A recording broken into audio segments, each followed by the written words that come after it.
Quietly in the hush of this chapter's end, you begin to sense something beyond even this emotional depth. Something that doesn't just feel, but reflects. Not just in the heart, but in the mirror of the mind. A witness within you, noticing not just what happens, but what it means. Is it possible that memory is more than storage? More than pattern and pulse?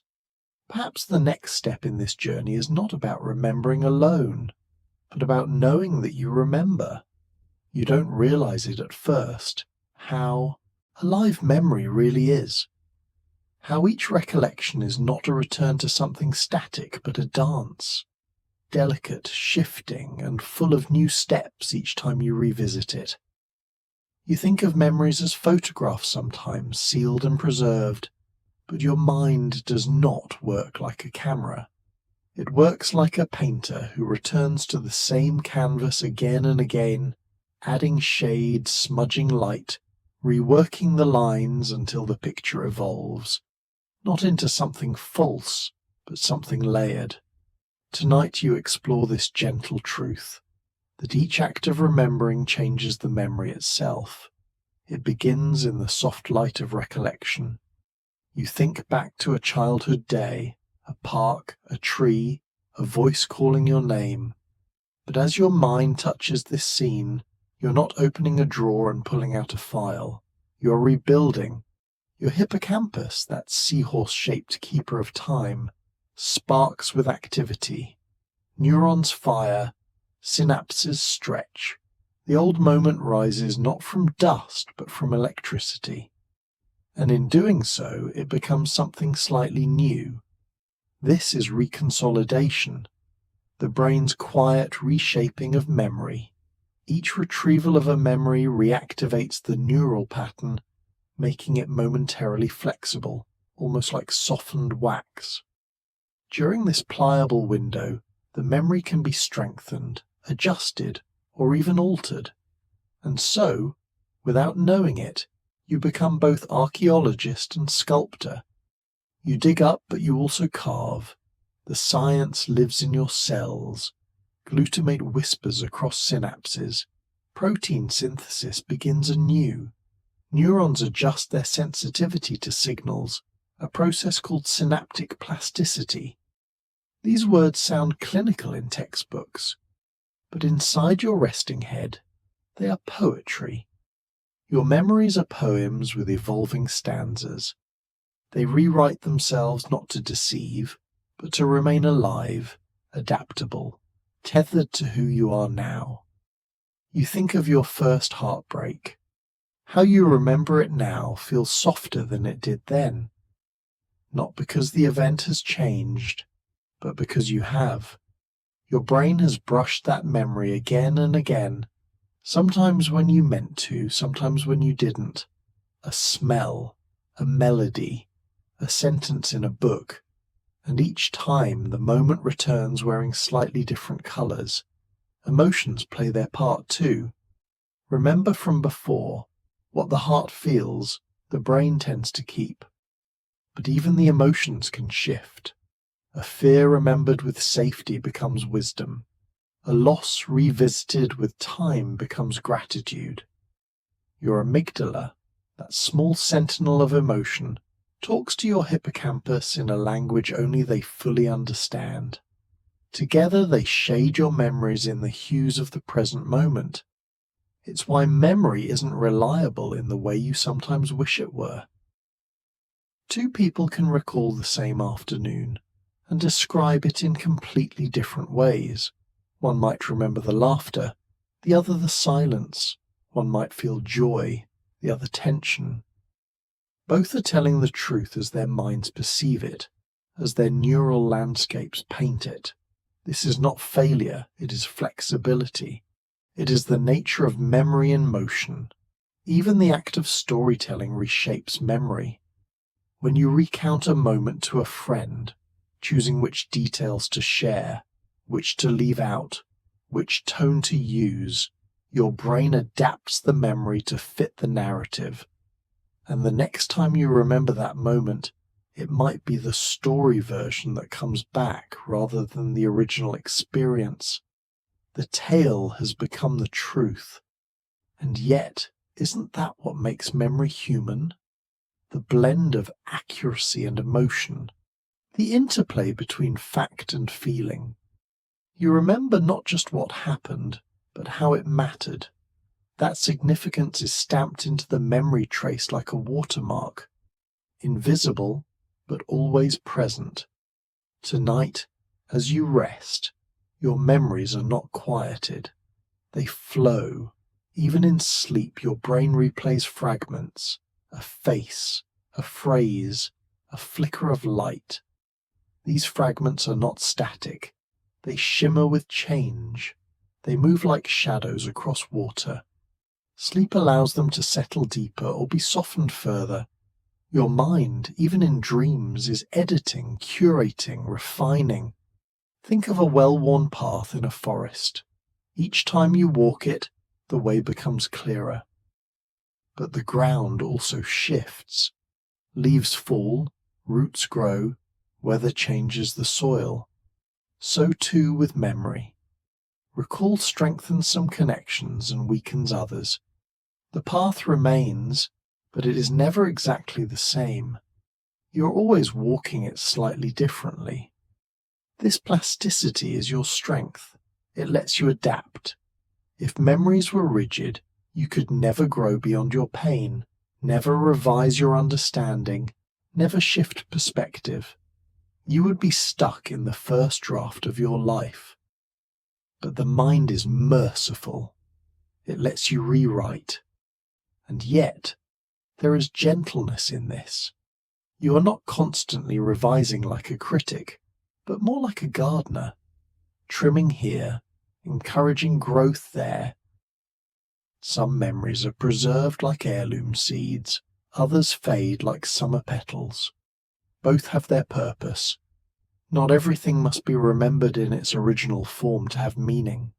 Sometimes the essence is enough. There are even moments you don't know you're changing. Memories that revisit you not as clear images but as feelings. A warm hesitation in your chest, a flicker of doubt before you speak, a quiet courage rising when you didn't expect it. These too are memory, though they wear no names. As you lie still, your body heavy with rest, the process continues. Glial cells sweep through your brain, clearing unused signals, making space. Synaptic pruning trims the branches that no longer serve you. And in this silence, in this dark, some memories settle further in, others rise to the surface, ready to be reshaped. Memory is not just recall, it is rehearsal, it is imagination. The same neural pathways light up whether you're remembering or imagining. This is why you sometimes can't tell if something truly happened or if you dreamed it. Your brain rehearses possible futures using the same canvas it uses for the past. The brush is the same. The direction differs. And here lies the wonder. Every act of memory is also an act of creation. You're not just remembering who you were. You are, in small ways, becoming who you are. Each memory drawn up reconfigures something in you, a belief, a reflex, a hope. There are memories you keep returning to, not to change them, but because they have something to teach you still. They arrive again and again, not as burdens, but as lessons. You feel it, the pull of them, the way your thoughts circle back. These are not loops, they are spirals. Each return is slightly higher, slightly wiser, and as you spiral gently through these layers of remembrance, a question begins to flicker at the edge of your awareness. Not a heavy question, not urgent, just a quiet wondering. If your memories are always shifting, always moving, what happens to the truth? Is there something beneath all the changes that stays the same? Is there a memory that remembers you? Let that thought settle now. like a feather drifting to rest. Let it wait with you in the quiet. There are memories you carry without knowing. They do not arrive as stories or images. They do not speak in words, yet they live in your hands, your timing, the way you flinch before a sound that never hurt you, or smile at a scent that reminds you of nothing you can name. These memories whisper in the way you pause before speaking, in the routes you choose when walking home, in the foods that comfort you for reasons you cannot explain. They move through you not as recollection, but as rhythm, as reflex, as echo. You lie still now, wrapped in quiet. The lights behind your eyelids pulse faintly, like stars in a low sky. Your thoughts drift downward, not into sleep, but into something deeper still, the vast underwater cave of subconscious memory. Here, nothing is lit directly.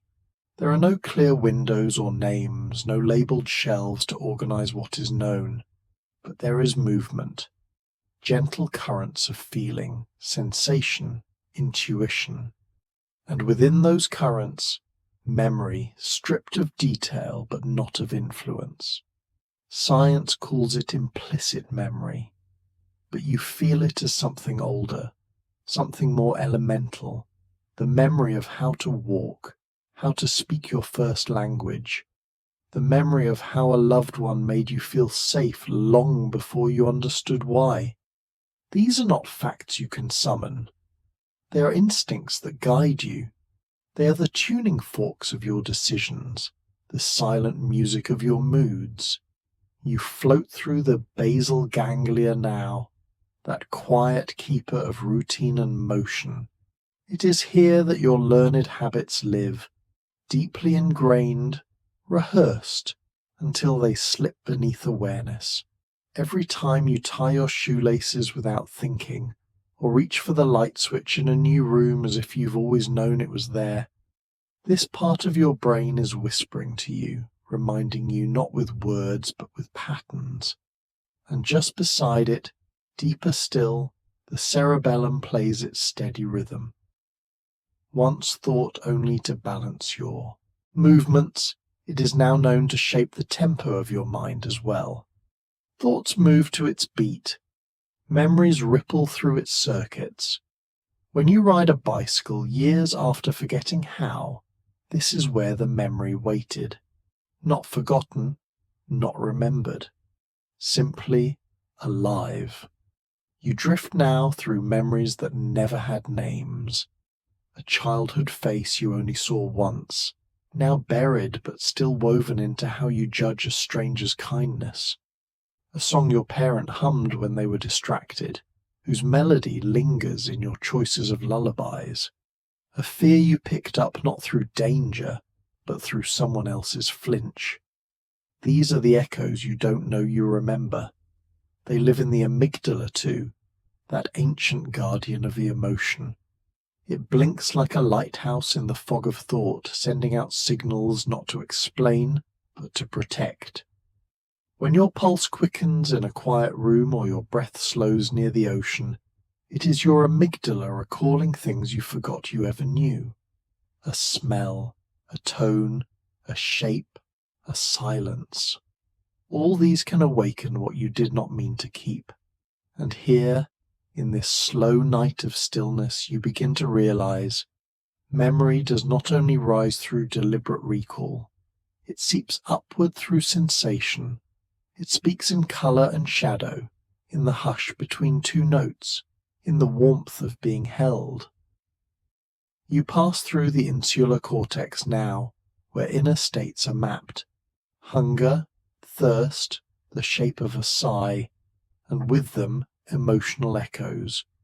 The memory of embarrassment, for instance, may live not as an image but as a heat in your cheeks, long before your mind catches up. Or the memory of joy, a lift in your chest that bubbles up for no clear reason.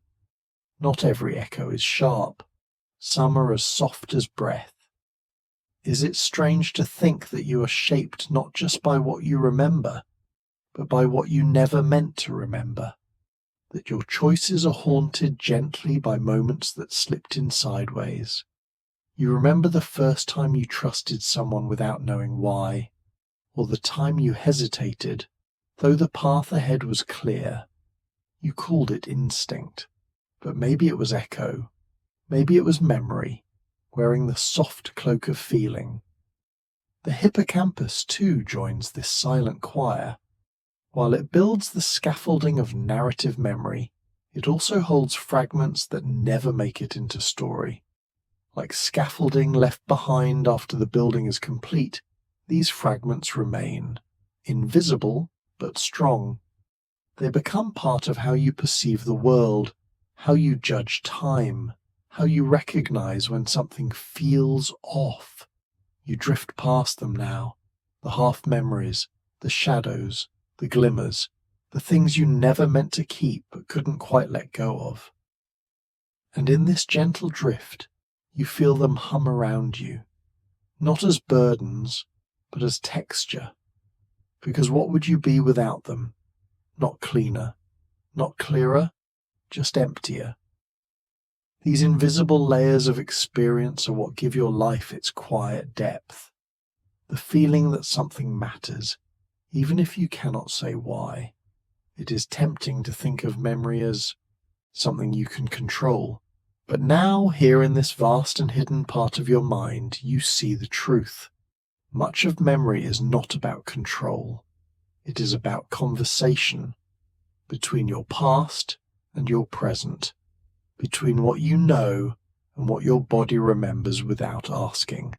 This is why music can make you cry, why a scent can bring comfort from nowhere, why a word said in a certain tone can open a floodgate of emotion you thought was long dried up. These are the echoes speaking. You remember now, not with your mind, but with your breath. A rhythm that once soothed you begins again. You do not know when it started, you do not know why it stayed, but it is here, anchoring you.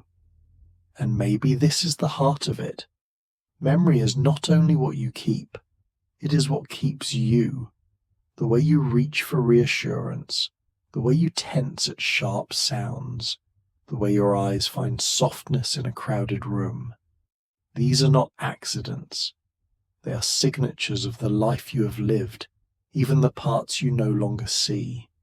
So much of who you are begins beneath awareness, in the echoes of lullabies, in the pauses of remembered arguments, in the warmth of a look that meant safety, though the words have long since faded. Tonight, you do not need to remember it all. You only need to know that nothing is lost. The brain forgets much, yes, but it keeps what matters, even if only as tone, as shape, as gravity pulling you gently towards some things and away from others. You're shaped by memories you do not recognize. You're guided by stories you have never told. You're held by echoes that rise in silence, just when you need them. Let them rise now. Let them settle like snow on branches. Quiet, familiar. Not visible, perhaps, but felt.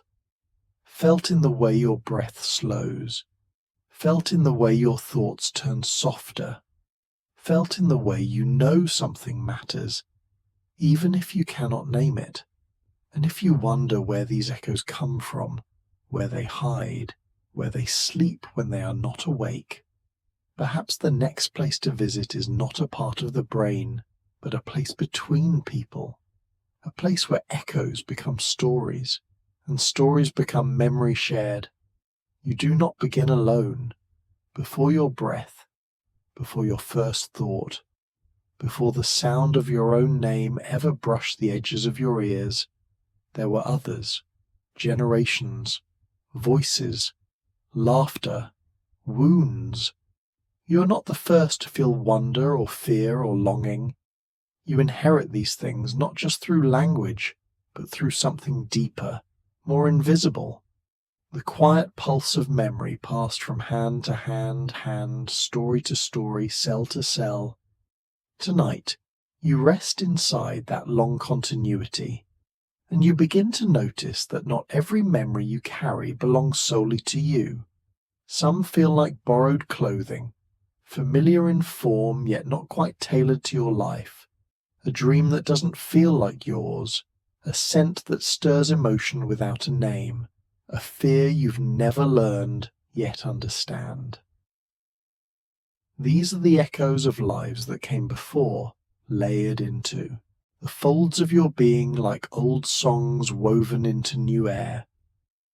In the dark quiet of this moment, your mind opens like a window, and through that window flows not just your story, but many. You begin to see how memory moves not just inward, but outward, passed along in glances, in lullabies, in rituals too ancient to recall. Your grandmother's hands, your father's silences, the way you always hesitate before crossing a street. Small things, subtle things, inherited not by intention, but by presence. There is a word for this movement between minds. Culture, not just art or tradition, but the architecture of memory shared. Culture holds memory like a river holds rain. It gathers what has fallen, carries it forward, reshapes it, and lets it fall again into new lives. You are a tributary in this stream, both receiving and passing along. What was once whispered beside a fire may now live in your instincts, your intuitions, your way of understanding joy or grief. Science, too, begins to notice these quiet transmissions. Epigenetics, the study of how life's experiences can be written onto biology, tells us that memory may be etched even into the way your genes express. A grandparent who survived famine may leave behind a subtle note, a genetic bookmark, inside your body's way of responding to hunger or stress. It is not the memory itself that is passed down, but the shadow of its weight, a tilt in the soil, a soft bending of the seed, and even without biology, there are other ways memories settle within you. Language is one. The words you speak shape what you remember, and how. Some cultures remember in story, others in silence. Some keep the past alive through shared meals, or woven cloth, or names passed down like heirlooms. And even if you do not know these stories in full, your body often does. The curve of your spine as you bow your head, the cadence in your voice when you comfort someone. These things are inherited, not taught. You are a vessel for these unseen inheritances, not a container exactly, more like a moving field. You hold, but you also respond. The memories you carry are not fixed. They grow with you, change as you change, ripple as your life adds its own tones. Sometimes, a memory you didn't know you had will awaken only when someone else speaks it, when their story lands in you and finds a match, a shape, a resonance. This is how shared memory lives, like fire, not owned, but passed. Consider the way you remember home. It's not only the place you grew up in, but also the way your family defined home. Was it noise and laughter? Was it quiet and order? Was it movement, stillness? Somewhere inside you, these definitions live, and they shape the way you seek comfort, the way you define belonging, perhaps even the way you build your own homes now. And sometimes, the memories you carry for others come with sorrow, grief handed down in silences, pain unspoken but present, entire generations shaped by trauma they never named, wars, displacements, losses, and that pain echoing subtly through behavior, belief, reaction. But there too is a kind of resilience passed down, a strength shaped not just in survival, but in the act of continuing, in joy reclaimed, in love remembered. When you touch this lineage of memory, it softens you.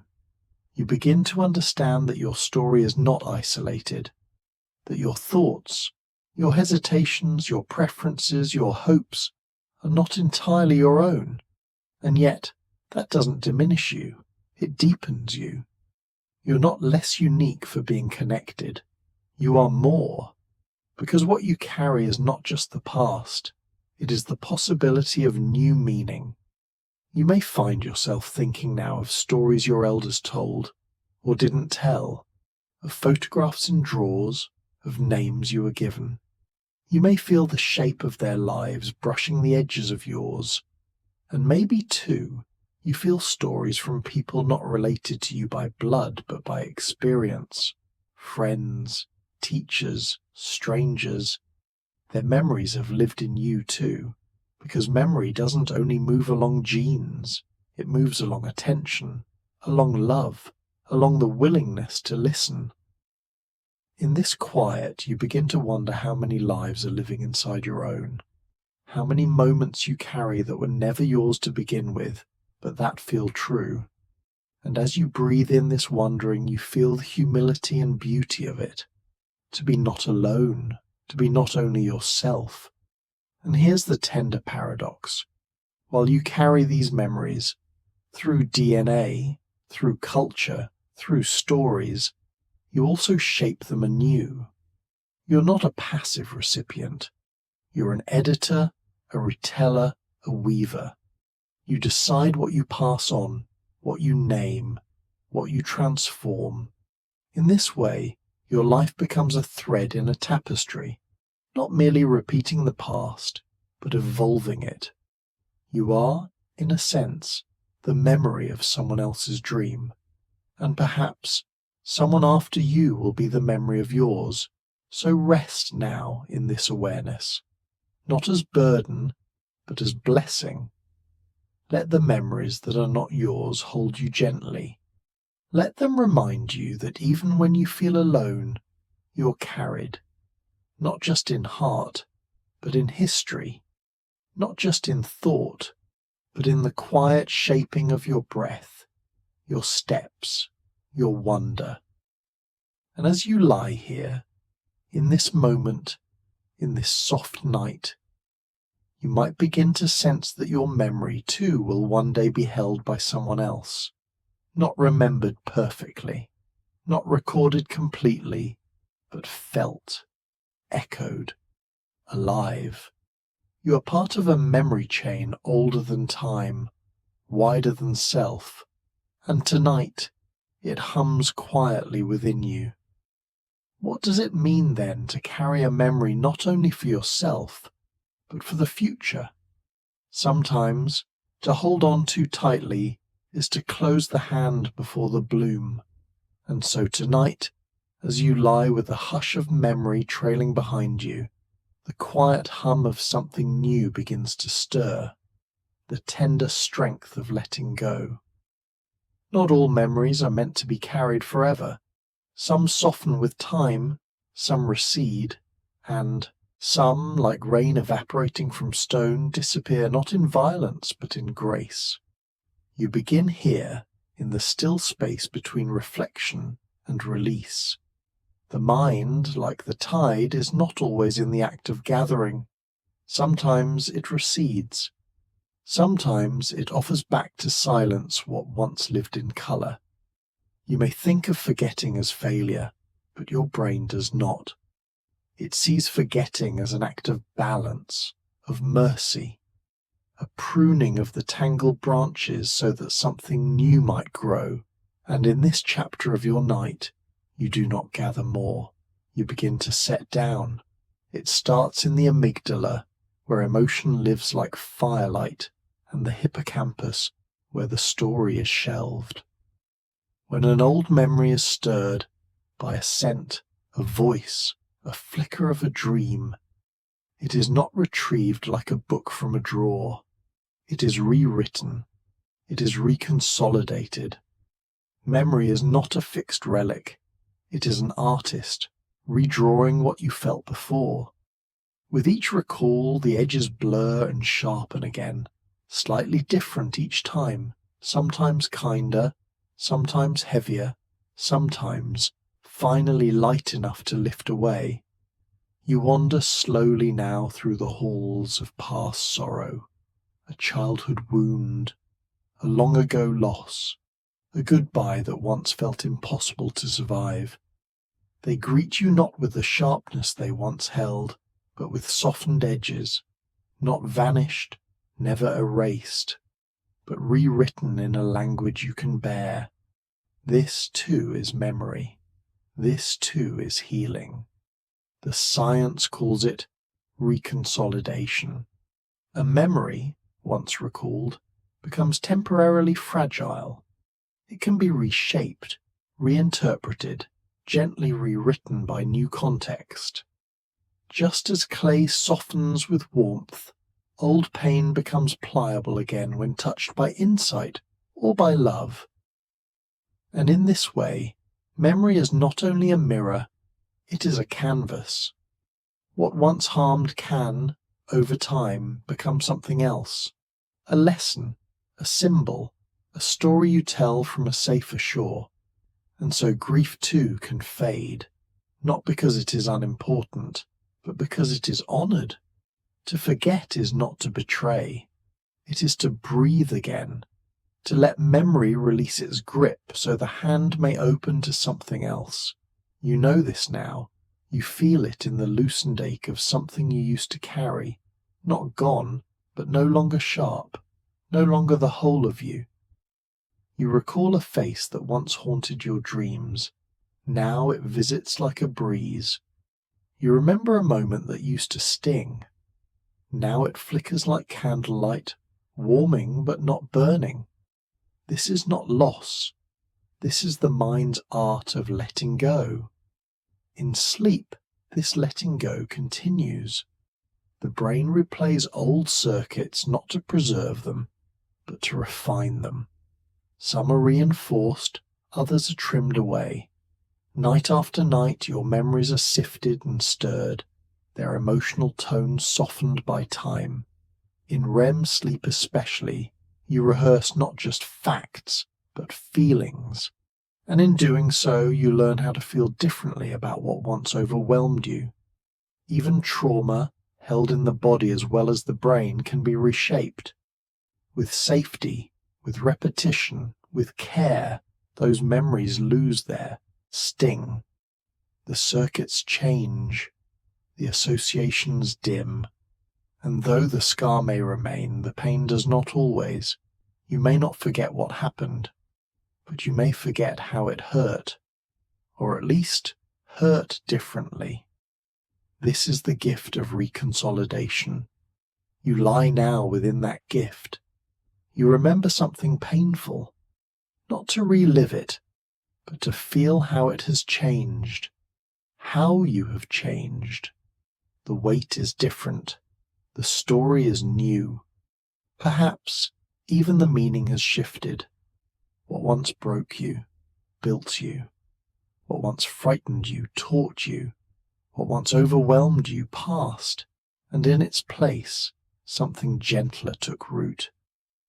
Letting go is not forgetting entirely. It is remembering with less fear, less urgency, less attachment to who you were when it happened. You're not that person anymore. You are more. You're still becoming. There are neural pathways in your brain that once lit up in alarm. Now they quiet. There are memories once surrounded by inflammation, literal molecular markers of distress. Now those signals fade. Your body learns peace. Your mind learns how to lay something down. And as you walk this inner path, something stirs at the edges. You begin to wonder, what else could be let go? What else clings not because it must, but because you have not yet allowed it to release? You do not need all the details. You do not need all the pain. Your brain knows how to keep what matters and let the rest dissolve like mist. Trust it. Trust the process of remembering and reshaping. Trust the tides. You pass a memory now that once held sorrow. and you notice something new beside it.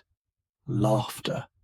The way a moment changes when told again and again, until the telling itself becomes a way to heal. This is the power of story, the soft work of repetition. Each retelling lays a new layer, each one a little lighter, a little freer. The future is not written by what you hold on to, but by what you can bear to set down, what you can transform, and your memory is not a vault, it is a river, flowing, moving, making space. You see now how forgetting is not the absence of care. It is the grace to keep going, the wisdom to not carry every weight, the kindness to yourself to release what no longer serves. Some memories will always stay, but others are visitors. They come to teach, to mark a moment, to guide you through, and when their time is done, they fade, not as erasure, but as completion. So tonight, as you lie here, you feel something loosen, a breath you didn't know you were holding, a thought you no longer need. You do not forget because it didn't matter. You forget because it mattered once, and now it matters less. Letting go is not the opposite of memory.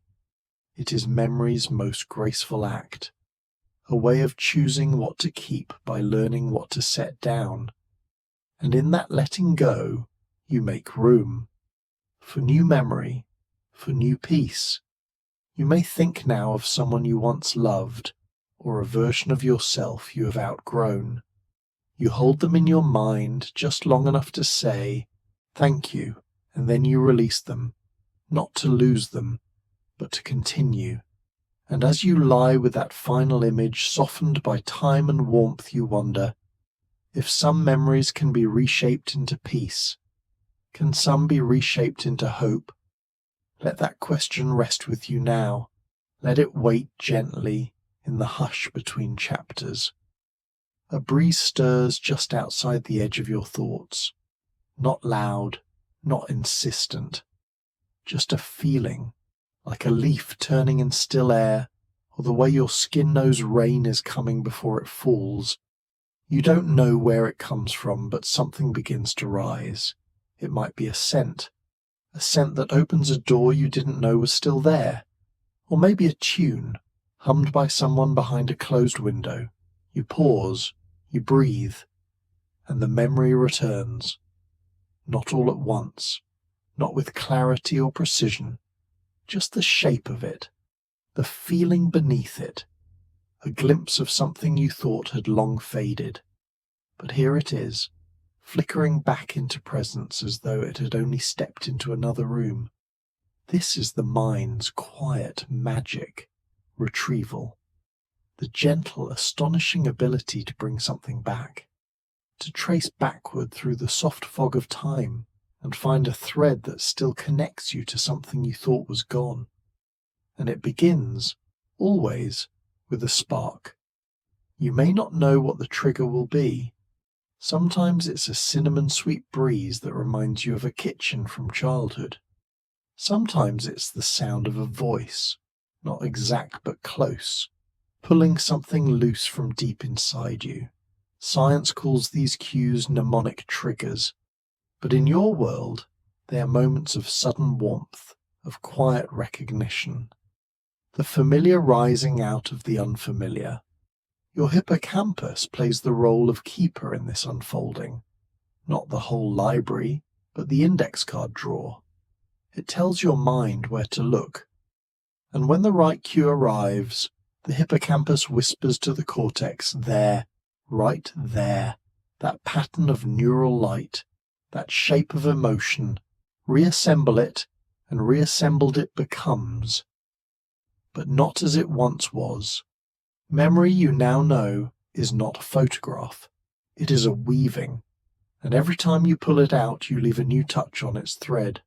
The moment changes as you recall it, but the core of it, the feeling, the weight, the essence, remains. Some memories wait in silence for years. Others sleep closer to the surface, stirred easily. but all of them are stored not in isolation, not like boxes on a shelf, but as part of a living map. One thing links to another, and another, and another. Like mushrooms beneath the forest floor, unseen but connected. And sometimes you stumble upon a path you didn't mean to find. You walk into a room and forget why you came, but remember something else entirely. An old friend, a childhood pet, the exact blue of a sky from a summer long gone. What called it back? You don't know, but it arrives, unbidden and complete. This is because your brain does not store things by chronology alone. It stores by meaning, by emotion, by the way something felt when it happened. That's why a scent can undo you. That's why a song can return you to a version of yourself you hadn't seen in decades. Retrieval is not perfect, but it is resilient, and it is always guided by some inner compass, even when you are not aware of it. You may wonder then, what makes something retrievable in the first place? Why do some moments rise so easily and others stay buried? The answer lies in the original encoding. If something was felt deeply, if it made you laugh, cry, or freeze with awe, it etched itself in with greater depth. Emotion carves memory like a river carves stone. It doesn't guarantee permanence, but it increases the chances. The memory isn't just stored, it is tagged, highlighted, woven into more than one pathway. That's why you can forget a fact you studied last week, but remember the exact sound of your grandmother's laughter from 20 years ago.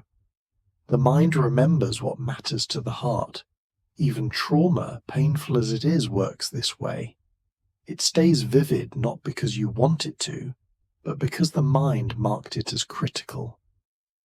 And yet, even these memories can change. Retrieval is a chance to reshape. Every time you recall something, the memory becomes momentarily flexible. Science calls it reconsolidation. The mind resaves it, like editing a document and hitting save again. This is how healing happens. You return to the place that once hurt, and this time you are not alone. This time you have grown. You bring new context. You bring new safety. And what was once unbearable becomes part of your story, softened. Sometimes the most important memories return when you least expect them. You're looking for your keys and instead you find your childhood. You're walking through a crowd and suddenly someone's perfume brings back your first heartbreak. These moments do not come with explanation. They do not ask permission, but they remind you that nothing is ever truly lost, only sleeping, only waiting. And sometimes what returns is not a moment, but a lesson, a knowing, a kind of wisdom you forgot you once earned. You do not remember the moment it was learned, but here it is, guiding your hand, shaping your next word. Your mind is layered. Some memories live in language, others in movement, others still in feeling alone. You may not remember the words someone once said, but you remember how they made you feel. That too is memory. That too can return. Memory is not a filing cabinet. It is a living garden. Some things grow wildly, others lie dormant. But with the right conditions, warmth, light, a sudden rain of meaning, even the long-forgotten seeds begin to stir. That is what retrieval feels like. A sprout you did not plant rising in your chest. A song humming through your fingertips before you realize you know it. And sometimes what wakes the memory is your body. The way your hand reaches for a doorknob in a motion you haven't made in years. The way your shoulders relax when you walk into a room that feels like home. This is implicit memory. felt, not spoken, known, not named. Even in dreams, memories surface, not always clearly, not always in order. But the dream world is your brain's private theatre, replaying, remixing, reminding. You do not need to force memory to return. You only need to be present when it arrives. Be gentle with it. Be curious. It may not be complete. It may not be entirely accurate, but it is yours, and it comes with a message that who you are today is built not just on what you remember, but on what remembers you, the impressions you left, the shapes of laughter and longing, the whispers of your earlier self.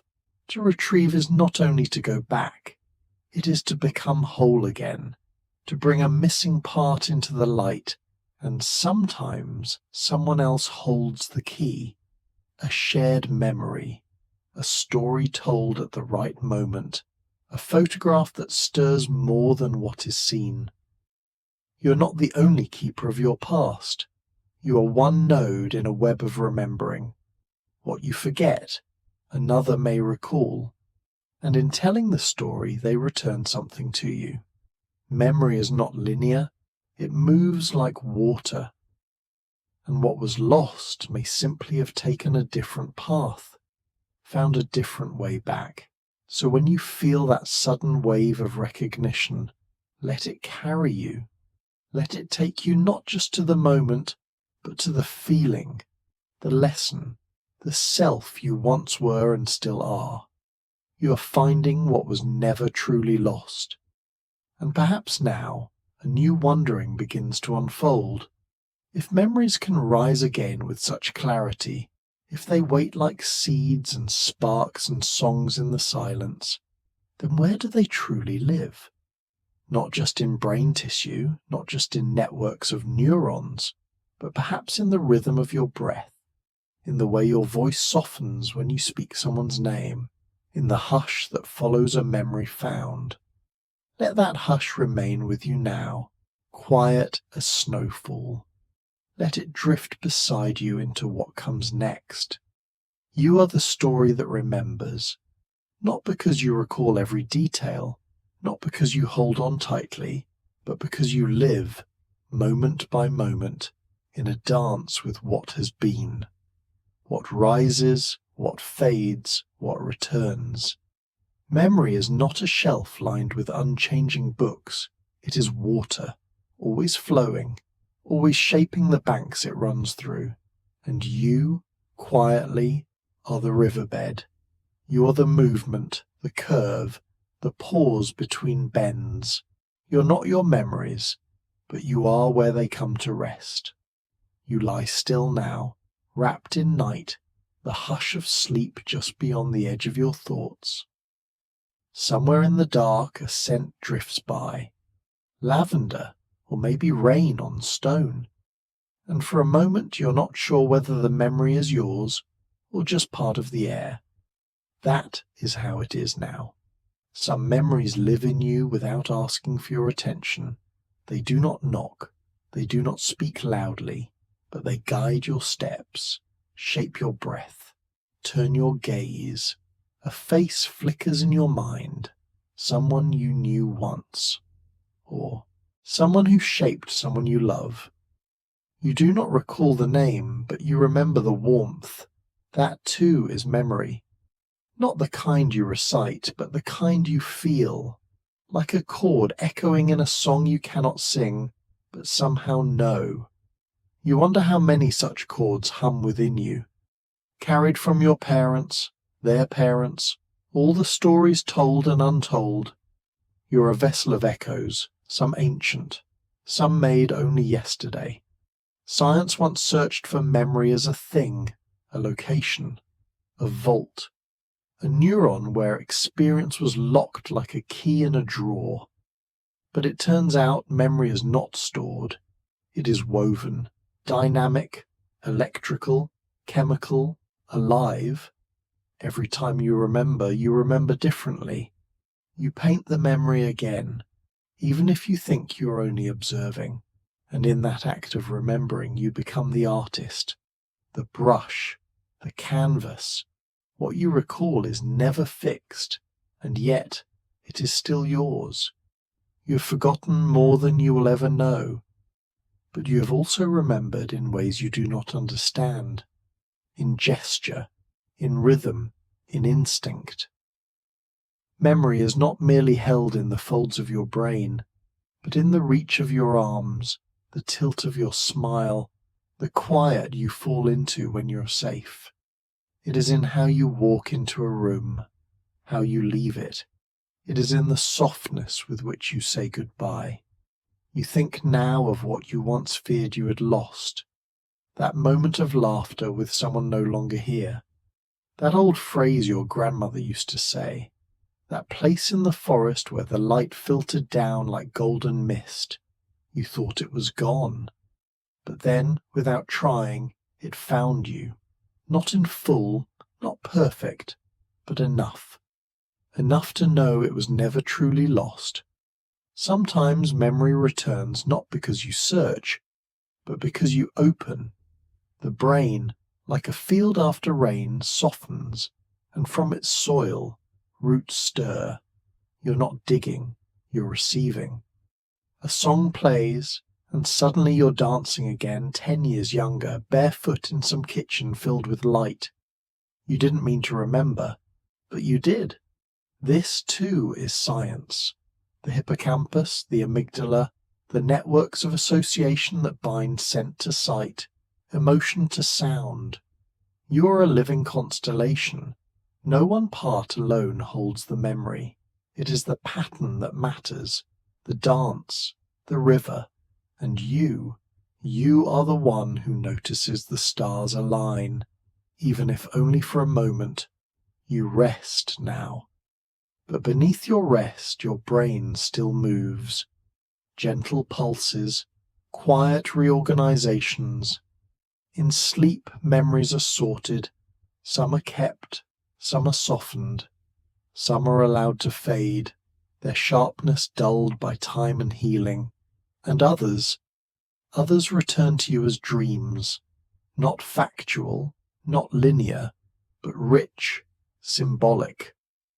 They speak in the language of feeling, of symbol, of thread, and when you wake, you carry them, not always knowing why, but feeling different somehow.